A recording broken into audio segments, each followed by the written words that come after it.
থেকে আমরা শিক্ষা নেওয়া উচিত। আমি আমরা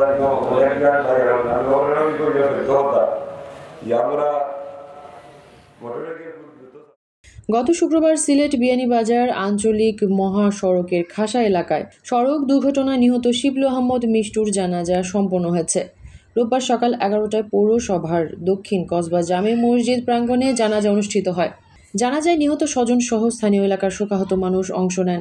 জানাজার নামাজ শেষে স্থানীয় কবরস্থানে মরদেহ দাফন করা হয়।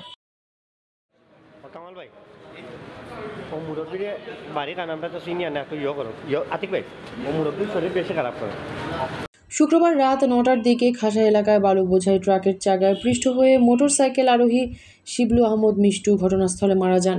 স্থানীয়রা জানান, ট্রাকটি শিবলুর দেহ প্রায় 10 মিটার টেনে নিয়ে যায়, এতে তার দেহ দ্বিখণ্ডিত হয়ে যায়। নিহত মোটরসাইকেল আরোহী উপজেলার চারখা ইউনিয়নের নাটেশ্বর গ্রামে মৃত কুতুব উদ্দিনের ছেলে।